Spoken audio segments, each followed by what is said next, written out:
kat sini. Hai, nama awak siapa? Ibrahim. Berapa tahun? 4 kan? 1, 2, 3, 4. Pakai paper saya 4 tak? Tak tahu je. 4 tahun. Okey. Tentang haiwan. Sebut. Haiwan. Okey, ni. Tengok ni. Ni carta haiwan. Mana boleh kaki atas? Ni, tengok ni. Tengok kat sini.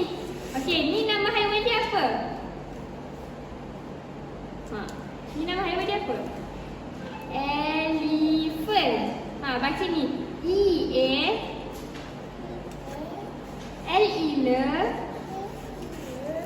P-H-A-N-T. banyak tak tahu. Elephant. Yang ni apa?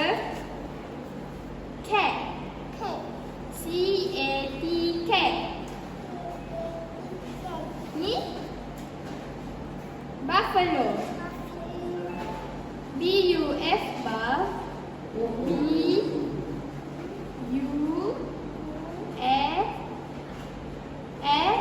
Buff. F-A. Ada sesat. L-O-L-O. Buffalo. Ni? Rabbit.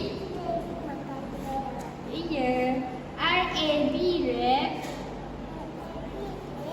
B-I-T. T. Rabbit. Ni apa tadi? Elephant. Ni? C-A-T. Cat. Ni? Pandai ni? Rabbit. Okey, ni elephant makan apa? Cat makan? Ikan.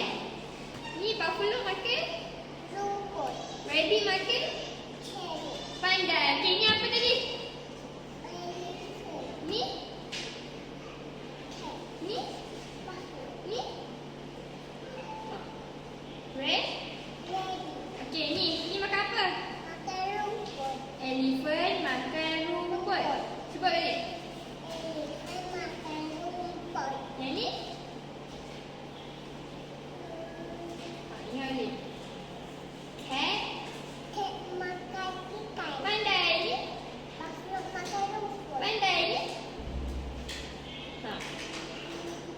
Ni apa tadi? Apa? Cuba ingat. Ni rabbit. Pandai. Okey, sekarang adik tengok ni pula. Ni animal mailbox. Adik kena buka, adik kena ambil satu ni. Sabar. Lepas tu buka, ambil ni. Adik kena tengok ada haiwan apa kat dalam ni. Lepas tu sebut. Okey, ni haiwan apa? Lagi apa? Mana lagi? Ni apa ni?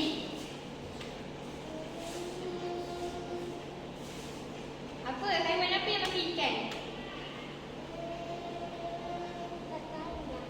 Ikan. Cat. Okey, pandai. Ni ada bab tak? Ni ambil. Pilih dulu. Buka.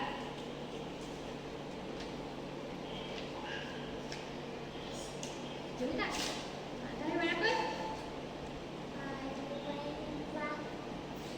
Pandai. Okey, masukkan. Lepas tu masukkan dalam ni. Boleh tak? Okey, masukkan. Okey, lagi. Apa?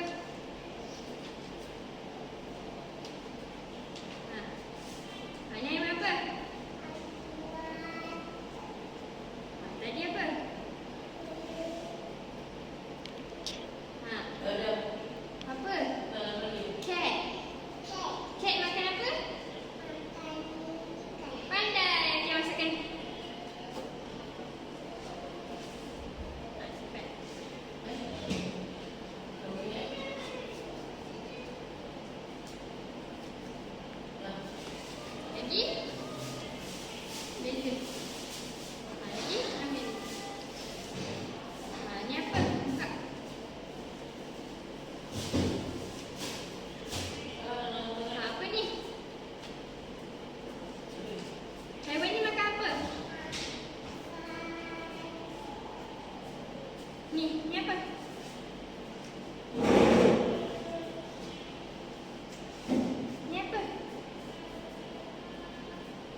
rabbit.